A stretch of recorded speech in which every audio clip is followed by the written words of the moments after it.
अब पता करते हैं कि वो कौन सी खास चीज थी जो हजूर अलैहिस्सलाम ने कहा कि इसको पकड़ लो, फाखुजूहू पे मैं खिताब करूंगा, पकड़ लो पे। वो कौन सी चीज थी? हमारी अहले सुन्नत की सही मुस्लिम चोटी की किताब है, उसमें ये हदीस मौजूद है, तवज्जो मेरी तरफ रखनी है। जामे तिर्मिज़ी उसमें हदीस मौजूद है, इब्ने माजा हदीस मौजूद है, अबू दाऊद में, मुस्तदरक लिल हाकिम में हदीस मौजूद है, इब्ने हिब्बान ने, कस्तलानी ने, अस्कलानी ने, सियूती ने, बेहकी ने, तबरानी ने, काजी याद ने, इब्ने हजर मक्की ने, अलामा आलूसी ने, फखरुद्दीन राजी ने, काजी सनाउल्लाह पानीपती ने, मौलाना मदूदी ने। शायद ही कोई हदीस की किताब हो जिसमें यह हदीस ना हो, और हदीस से सही, हदीस से सही, ज़ईफ भी नहीं। कोई माई का लाल आज तक इस हदीस को ज़ईफ नहीं कह सका। आला दर्जे की हदीस। मैंने यूट्यूब के ऊपर मेरा लेक्चर है, मैंने 350 तुरक बयान किए इस एक हदीस के। हदीस से मुतवातिरा भी है, हदीस से मशहूरा भी है, यानी 350 तुरक के साथ ये सिंगल हदीस को मैंने बयान किया हुआ है। आला दर्जे की हदीस, हदीस से सही।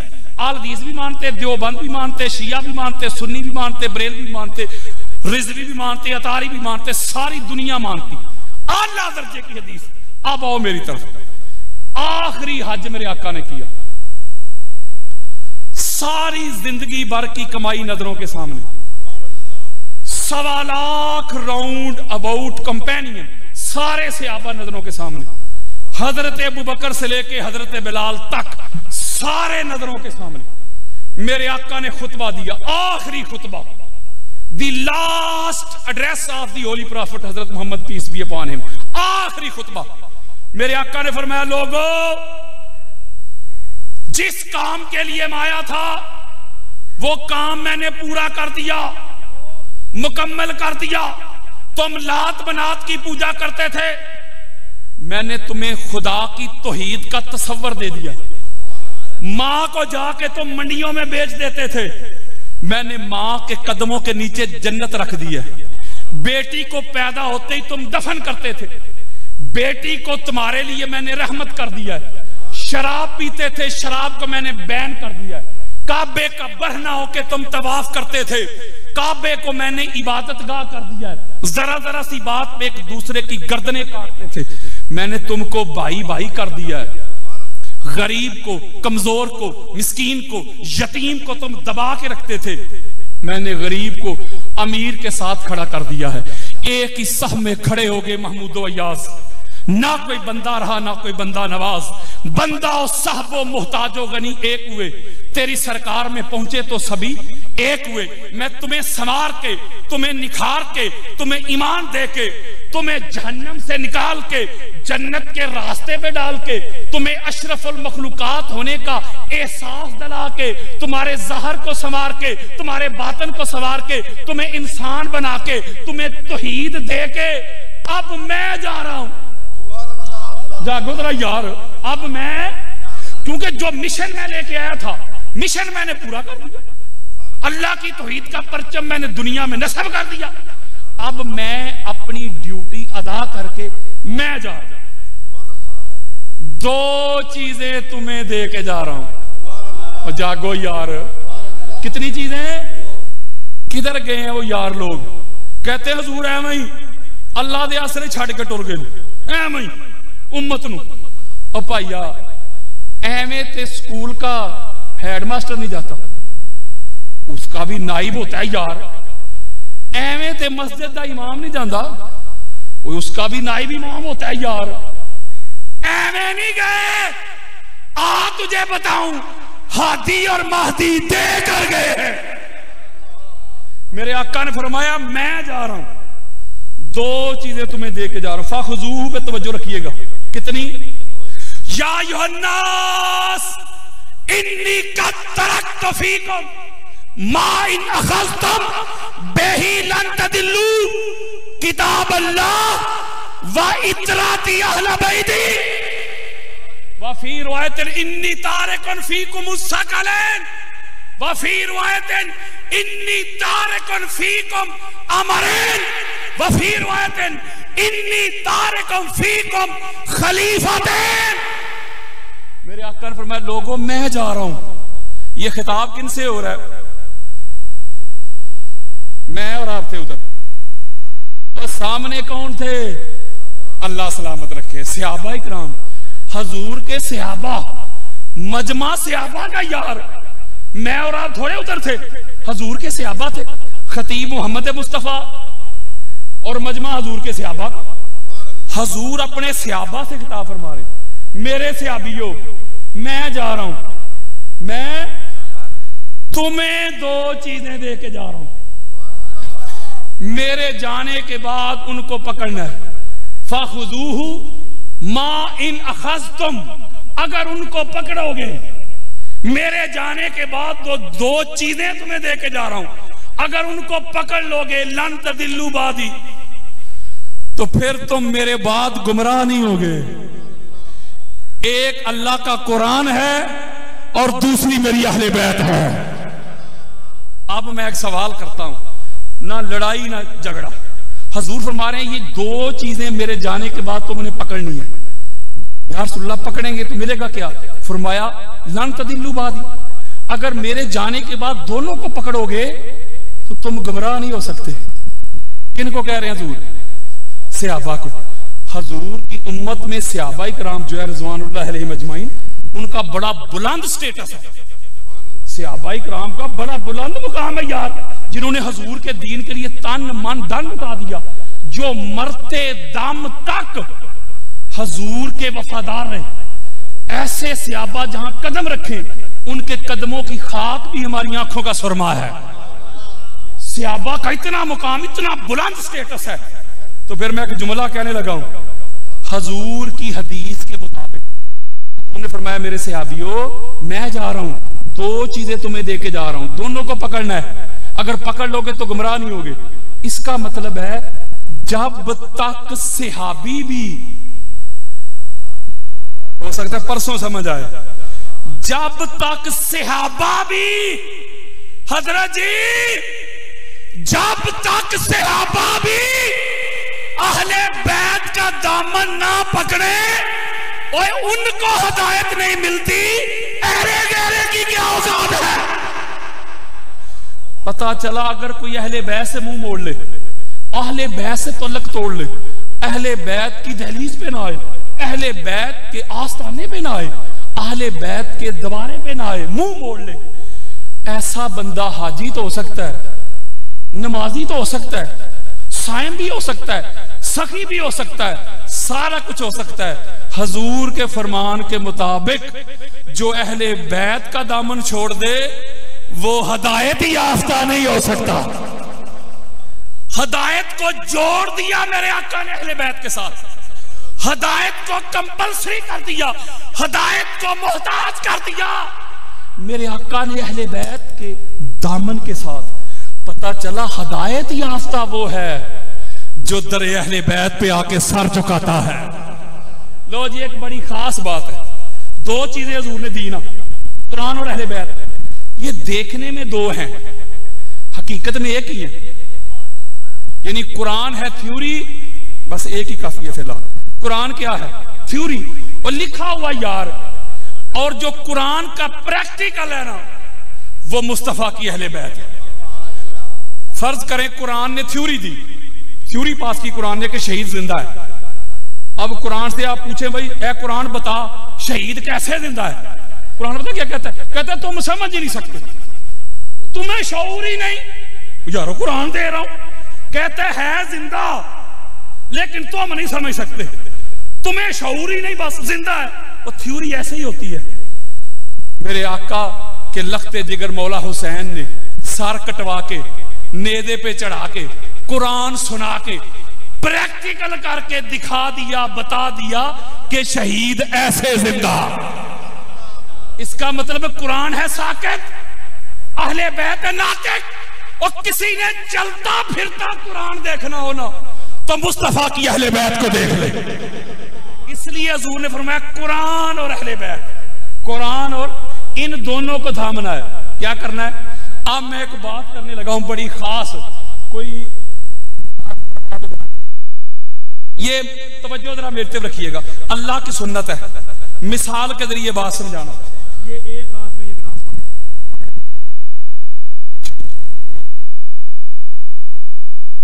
ऐसे दिखाएंगे। ये हजरत साहब ने दोनों हाथों में एक मोबाइल पकड़ा है, एक में गिलास पकड़ा है।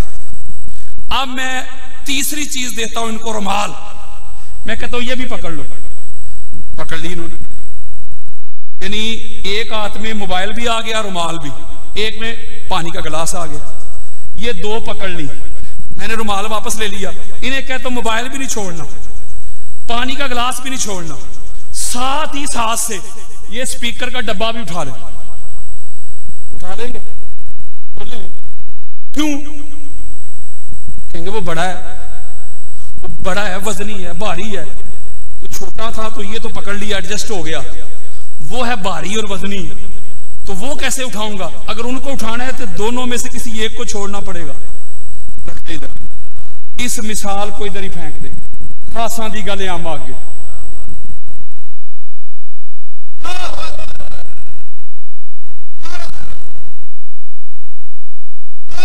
हजूर ने जो दो चीजें दी हैं सहाबा को, दोनों को पकड़ना, दोनों को, कुरान और अहले बैत।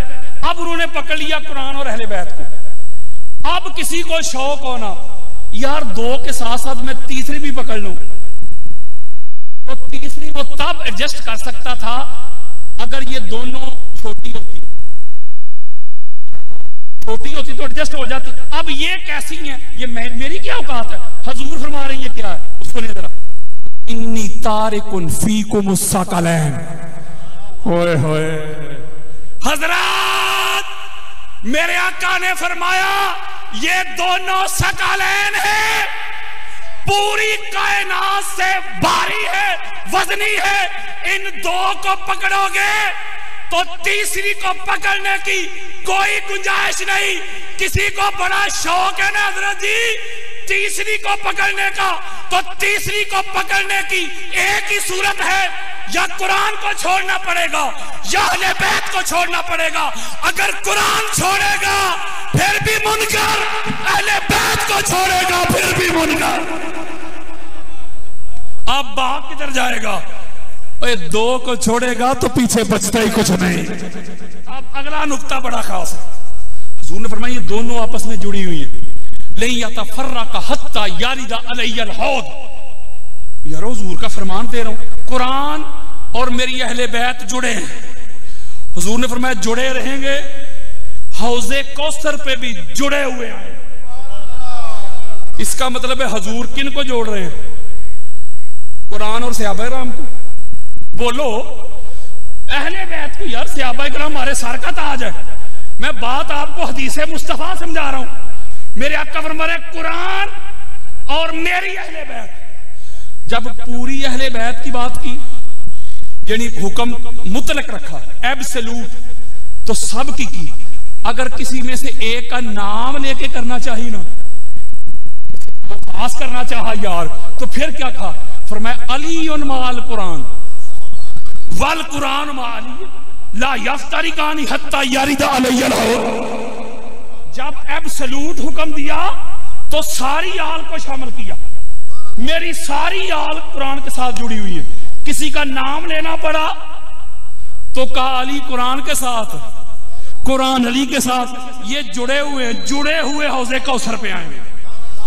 अब मैं मसला ही आसान कर देता हूं। किसी सबसे छोटा बच्चा वो मां की गोद से ले आओ, मैं उसे कुरान दूं, बेटा ये पकड़ कुरान, और साथ दे दूं उसको अंग्रेजी की किताब या साइंस की किताब। यार तुम बेटा ये लो, ये साइंस की अंग्रेजी की जो किताब है ना, कुरान के साथ जोड़ दो। छोटा सा बच्चा भी नहीं जोड़ेगा। हज़रत साहब मैं नहीं जोड़ूंगा। बेटा क्यों नहीं जोड़ोगे? वो कहेगा कि कुरान है पाक, वो बायोलॉजी है नापाक। तो अगर मैंने नापाक को पाक के साथ जोड़ दिया तो हजरत साहब की तरफ से फतवा आ जाएगा, न जाने कौन मार दे काफिर कह के। शहर का शहरी मुसलमान बना फिरता है। वो कहेगा ना भाई, कुरान के साथ अगर मैं उसे 2 कुरान दूं, बेटा दोनों को जोड़ दे।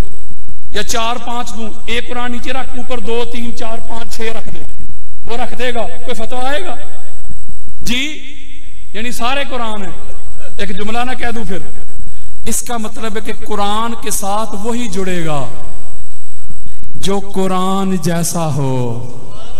हाय हाय, जो कुरान, हजरत कुरान के साथ वही जुड़ेगा जो कुरान जैसा हो।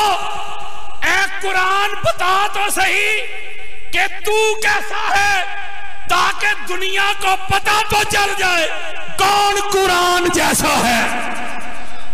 अब कुरान से पूछते हैं ना कुरान कैसा है। जब हमें पता चल गया कि कुरान कैसा है तो ये भी समझ आ जाएगी फिर कौन कुरान जैसा है। जब आप कुरान पढ़ते हैं तो कुरान पाक होता है, बोले। जब बंद करके रख देते हैं माज़अल्लाह तो फिर पाक नहीं रहता।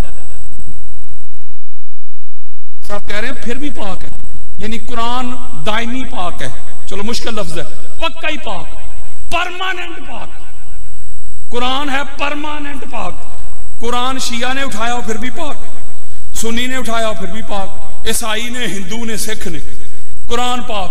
कुरान मस्जिद में भी पाक, इमाम बारगाह में भी पाक, मंदिर में भी पाक, चर्च में भी पाक, गुरुद्वारे में भी पाक। कुरान है परमानेंट पाक। जागो यार, कुरान एक लम्हा के लिए भी माज़अल्लाह कभी नापाक नहीं होता, पक्का पाक। हजरत जी, और लड़ाई ना कर, गोलियां ना चला, बम धमाके ना कर। हातू बुरहानकुम इन कुंतुम सादिकीन।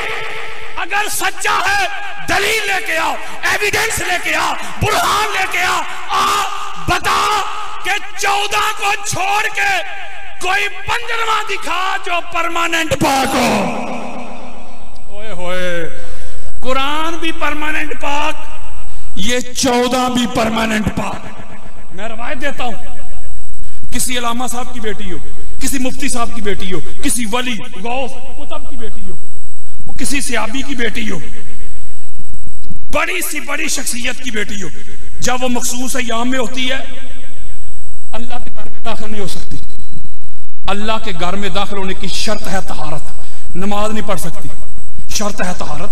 कुरान नहीं पकड़ सकती, कुरान को पकड़ने की शर्त है तहारत। यारो शरीयत मुस्तफा दे रहा हूं मैं, किसी के बाप की विरासत है शरीयत मुस्तफा, शरीयत दे रहा हूं। लो जी, इन्नी की औकात है मेरी हजरत जी ते तेरी ते तेरे वड्डियां दी। इमाम जलालुद्दीन सयूती अहले सुन्नत के सर का ताज, उनकी किताब है जामे सगीर, जिल्द नंबर 2 है, सफा नंबर 73, बेरूत लबनान का नुस्खा। आप पता करते हैं ना, जो कहते हैं सारे इको जे, सारे इको जे, पता करते हैं। हजरत 15 रमजान का मुबारक दिन है, पाक सैयदा मुसल्ला नमाज पे तशरीफ फरमा है। मौला हसन अलैहिस्सलाम के ज़हूर का वक्त आया, और ना नमाज छूटी है ना रोजा टूटा है। हत्ता ला तफूतुहा सलातुन व कज़ालिका सुम्मियत ज़हरा। जिसकी जिंदगी की कोई एक नमाज भी कज़ा ना हो उसे बतूल ज़हरा कहते हैं। इसका मतलब हुआ कि ये परमानेंट पाक है। बोलो यार, एक लम्हा के लिए भी माज़अल्लाह नापाक होते ही नहीं। अल्लाह ने नजासत को इनसे रखा ही दूर है, इनको नजासत से दूर नहीं किया। ये अपने मुकाम पे हैं, नजासत इनके करीब नहीं आने दी। नहीं ना समझे? वो कुरान का फैसला यार, मैं कह रहा हूं कुरान का फैसला, तो इसका मतलब ये परमानेंट पाक है। चलो किसी की आप भी तसल्ली ना हुई हो, वो कहे नहीं जी नहीं, 5 तन पाक नहीं कहना चाहिए, ये शिया की टर्म है। हालांकि हमारी पूरी सियासत बड़ी पड़ी है 5 तन पाक से। वो कुरान और हदीस के सैकड़ों बार फजर हो जाएगी, मैं भी ये मौजूद शुरू कर 5 तन पाक के वाले से। चलो फिर भी अगर कोई कहे नहीं जी सब तन पाक, सारे इको जे, सारे एक कैटेगरी में, सारे एक दर्जा में, उनसे लड़ाई नहीं। झगड़ा नहीं। तो कहते नहीं सारे इको जे। उनसे एक सवाल करना है, मुफ्ती जी तेरी बीवी के यहाँ, तेरी बहू के यहाँ, तेरी बहन के यहाँ, तेरी बेटी के यहाँ विलादत होने वाली हो, विलादत का वक्त करीब आ जाए, तू एम्बुलेंस वाले को कॉल करे, टैक्सी ड्राइवर को कॉल करे, बहन को, बीवी को, बेटी को, बहू को गाड़ी में बिठाए और ड्राइवर को कहे चल भाई जामिया मस्जिद फिजाने मदीना ले चल, आप परेशान हो गए। तो ड्राइवर कहेगा हजरत जी तुम्हारी मत नहीं मारी गई। वो क्यों भाई ले चल, कहेगा तुम्हारी मत नहीं मारी गई, अल्लाह के घर बच्चे पैदा होंगे ने। क्यों? वो क्यों नहीं होते? शरीयत कहती इसलिए नहीं होते, जो पैदा होने वाला वो नापाक होता है, पैदा करने वाली नापाक, जगह नापाक, बिस्तर नापाक, जब तक नफास से निकल ना जाए। ठीक कह रहा हूं? लाइनी को तो औकात है, जो अहले बैत के दुश्मन है। आ तुझे बताऊं 13 रजब का दिन है, अल्लाह की एक पाक बंदी अल्लाह के घर का तवाफ कर रही है। ज़हूर का वक्त आया, अहले सुन्नत की 70 किताबें मैंने ऐसे खोल खोल के दिखाई हुई, यूट्यूब के ऊपर मेरा पूरा लेक्चर पड़ा हुआ है। ज़हूर का वक्त आया, अपने घर जाने लगी, आवाज आई फातिमा बिनते असद अपने घर नहीं मेरे घर के अंदर आ। मौला तेरा घर नबियों की इबादत का, नबियों की सजदा का, पाक साफ ताहिर मुताहिर, तेरे अनवारो तजलियात का परताओ इधर। जवाब आया फातिमा यही तो दुनिया को समझाना चाहता हूं, यही तो अकल के अंधों को दिखाना चाहता हूं। वो जो आने वाला है बाई बर्थ पाक है, जो पैदा करने वाली है वो परमानेंट पाक है। जहां पैदा होने वाला है जगह कायनात से पाक है। लो जी ना लड़ाई ना झगड़ा।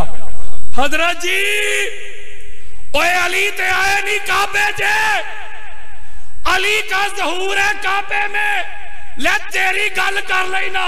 ओए अली दी विलादत ही काबे जे, ले अली दे जम्मे नहीं काबे दे।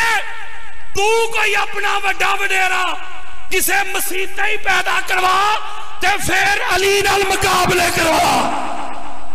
ओए मन ले परमानेंट पाक होर नहीं ते बाद से कलमा पढ़ के पाक होने वाले होर नहीं। ये है परमानेंट पाक। हमारे यहाँ विलादत हो तो बच्चे को गुस्ल दिया जाता है। बस मैं क्लोजिंग की तरफ आ रहा हूँ, वरना घंटे कुछ नहीं बनता। मैं परेशान हो क्लोजिंग करने की आ रहा हूँ। हमारे यहाँ विलादत हो बच्चे गुस्ल देते, अलाइशें साफ करते हैं, उसे अच्छे तरीके से गुस्ल देते हैं, तो उसके बाद जो है क्या पाक होता है। कोई ज़ईफ रवायत मुझे ला के दिखा दे, खाना काबा में अंदर कोई नलका लगा था। बोलो यार, अंदर कोई नलका लगा था जी? तो 3 रोज तक तो रही है बीबी, कोई अंदर नलका लगा हुआ जहां गुस्ल दिया, नलका नहीं था ना? बोलो नहीं था। तो इसका मतलब है कि ये 14 हैं बाई बर्थ पाक, ये 14 हैं परमानेंट पाक। इन जैसा पाक कोई नहीं। इनमें और दूसरों में फर्क ये है, कुछ लोग दुनिया में आके घूम फिर के कलेमा पढ़ के फिर जाके पाक हुए। ये जब से वो पाक है ना, तब से ये पाक है। जब तक वो पाक रहेगा तब तक ये 14 पाक रहेंगे।